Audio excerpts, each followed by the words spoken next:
मनीष गर्ग भोपाल। सिवनी जिले में 3 करोड़ रुपए की हवाला लूट के मामले में एक बड़ा खुलासा हुआ है।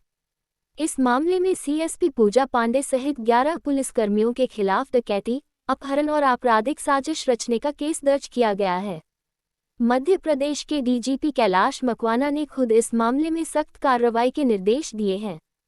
ये घटना नेशनल हाईवे 44 पर हुई थी, जहां कथित तौर पर पुलिसकर्मियों ने हवाला की रकम लूटी थी। सिवनी हवाला केस में डीजीपी का एक्शन, गंभीर अपराध की धाराएं लगी। यह मामला अपराध क्रमांक 473/2025 थाना लखनवाड़ा के तहत दर्ज किया गया है।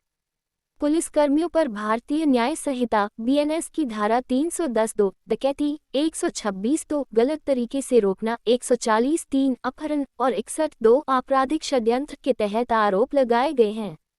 इस घटना के संकेत कल ही मिलने लगे थे। आईजी बोले जांच का विषय। जबलपुर आईजी प्रमोद वर्मा ने इस मामले को जांच का विषय बताया है। उन्होंने कहा कि जब्त की गई रकम भी जांच के दायरे में है।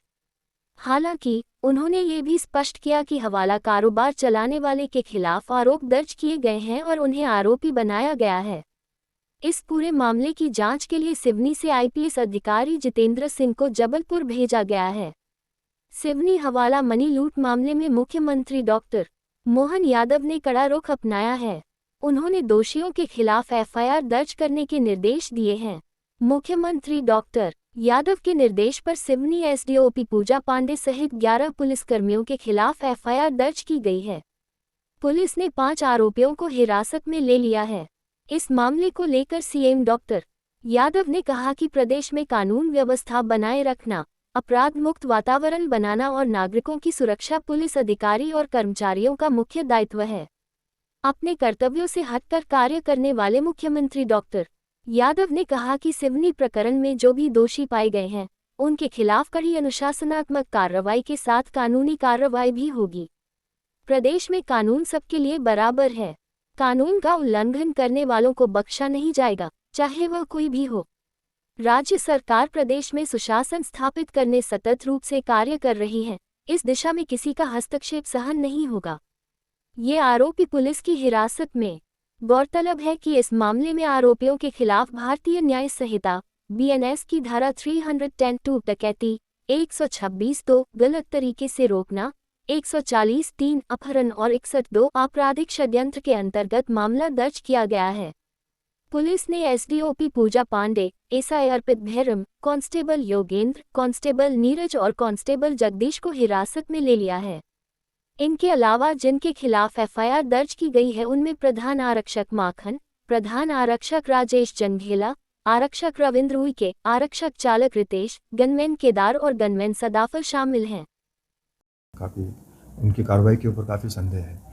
उनको इसके कारण, संदिग्ध आचरण के कारण उन 9 पुलिसकर्मियों को मेरे कार्यालय से सस्पेंड किया गया है।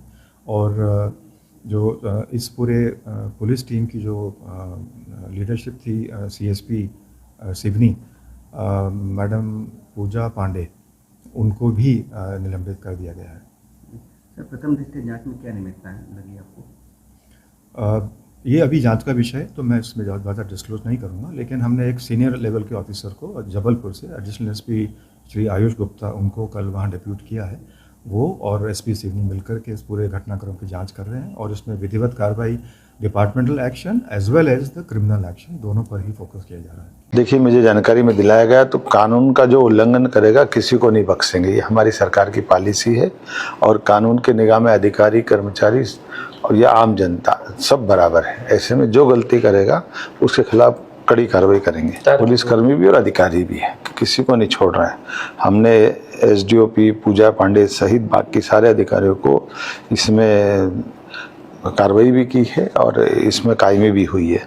और मध्य प्रदेश सरकार कानून व्यवस्था को अपराध मुक्त बनाते हुए नागरिकों की सुरक्षा के लिए हम सब उम्मीद करते कि पुलिस अधिकारी, कर्मचारी ये लोगों के अधिकारों का उल्लंघन नहीं हो, उनका ध्यान रखे।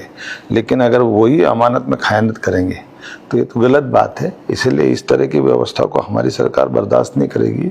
हमने कहा कि जिन पे उत्तरदायित्व लोगों की लूट से बचाने का, उनको परेशानी से बचाने का। अगर वही ये करने लगे तो फिर अराजकता आ जाएगी।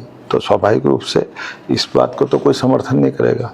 हमारे यहाँ में ऐसे आदमी को छोड़ने वाले भी नहीं। और सिवनी प्रकरण में जो भी दोषी पाए गए उनके खिलाफ कड़ी कार्रवाई भी कर रहे हैं, कानूनी कार्रवाई भी कर रहे हैं।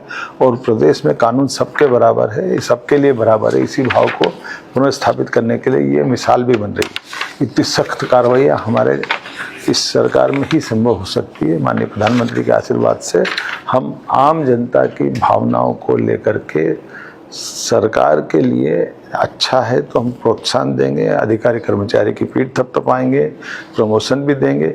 लेकिन गलती कोई करेगा तो गलती में हम छोड़ने वाले